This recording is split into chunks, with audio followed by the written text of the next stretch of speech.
আসসালামু আলাইকুম। কেমন আছেন সবাই? আশা করছি সবাই ভালো আছেন। দূরে এবং কাছে, দেশ এবং দেশের বাহিরে থেকে যে সকল আপু ভাইয়ারা আমার ভিডিওটি দেখছেন সবাইকে জানাই অসংখ্য ধন্যবাদ।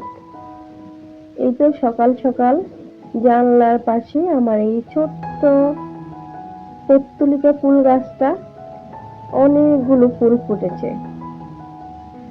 তো সকালবেলা যখন ফুলগুলো ফুটে তখন সত্যিই দেখে ভালো লাগে। তো গাছটাকে আমি অনেকদিন যাবত এখানেই রেখেছি। আপনারা যারা আমার আগের ভিডিও দেখেন অবশ্যই আগের ভিডিওতে দেখেছেন। তো গাছটা একটু ডালগুলো কয়েকটা শুকিয়ে আসছে, তো সেগুলো একটু আমি ছাঁটাই করে দিচ্ছি। তো ডালগুলোকে একটু কেটে দেবো, যেগুলো একটু শুকিয়ে আসতেছে সেগুলো কেটে দিচ্ছি। এত ছোট্ট একটা টবে আপনারাও চাইলে এরকম গাছ লাগাতে পারেন। আসলে আমার মতো যারা গাছ পছন্দ করেন তাদের কাছেই ভালো লাগবে। আর এটা ছোট্ট একটা কৌটাতে আমি এই গাছটাকে লাগিয়েছি। ছোট ছোট এরকম পাত্রে আমরা যদি এরকম পত্তলিকা ফুলগুলো, টাইম ফুলগুলো লাগিয়ে দেই তাহলে কিন্তু বেশ ভালোই লাগে। এতে পানিটা গোড়ার মাটিগুলো অনেক শুকিয়েছিল, দেখেন পানি দেওয়ার সাথে সাথে কেমন পানিটা টেনে নিচ্ছে গাছে। তো আমার গাছগুলো আপনাদের কেমন লাগে সেটা অবশ্যই কমেন্ট করে জানাবেন। আর আপনারাও আমার মতো এরকম করে ছোট ছোট পাত্রে গাছ লাগিয়ে রাখতে পারেন। বেশি জায়গার প্রয়োজন নেই, এটা আমার জানলার পাশে এই তো এইভাবে রাখা।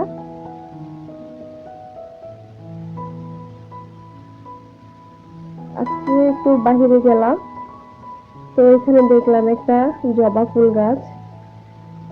তো গাছটা দেখে তো আমি আর লোভ সামলাতে পারলাম না।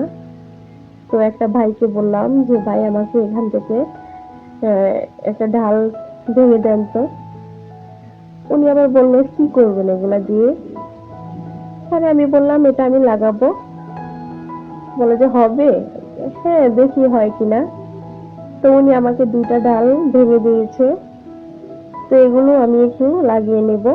আর সাথে আজকে কি রান্না করলাম সেটা একটু শেয়ার করে নিচ্ছি। এখানে আমি সরিষার তেল দিয়ে দিয়েছি। আমি আজকে ইলিশ মাছ ভুনা করে নিব। মাছে হলুদের গুঁড়ো, মরিচের গুঁড়ো, লবণ দিয়ে মেখে নিয়েছি। এক এক করে পিসগুলো দিয়ে দিচ্ছি। মাছগুলোকে একটু ভেজে নেব।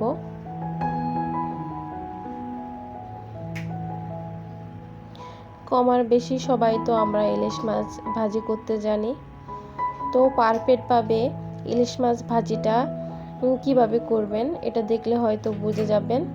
যারা আমার একদম নতুন আপুরা একদমই রান্না পারেন না, তো তারা দেখে হয়তো শিখে যেতে পারবেন।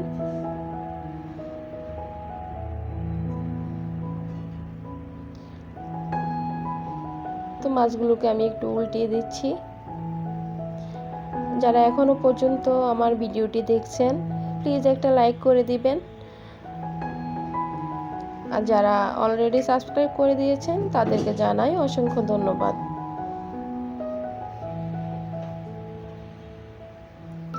তো মাছগুলোকে আমি ভেজে নিয়েছি। তো ভাজার পর যেই তেলটুকু ছিল আমি এটাই এখানে ব্যবহার করব। তো এখানে দিয়ে দিলাম পেঁয়াজ, কাঁচামরিচ,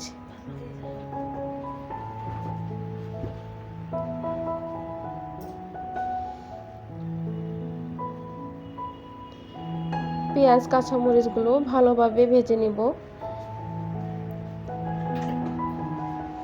বেশি লাল লাল করব না। এখানে আমি দিয়ে দিয়েছি সামান্য পরিমাণ রসুন বাটা, একটু আদা বাটা, একটু ধনিয়া জিরার গুঁড়ো, মরিচের গুঁড়ো,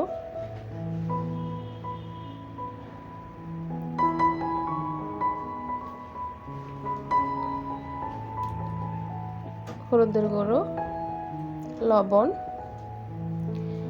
সামান্য পরিমাণ পানি দিয়ে দিয়েছি। মশলাটা কষিয়ে নিলাম। এখন একে করে মাছগুলো দিয়ে দিচ্ছি।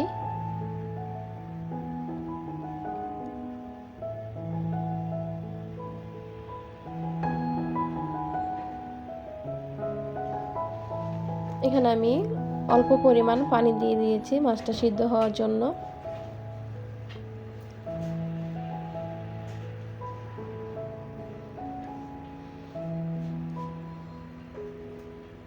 এভাবে ইলিশ মাছ ভুনা করে দেখবেন। আজ এই পর্যন্তই। সবাই ভালো থাকুন। আল্লাহ হাফেজ।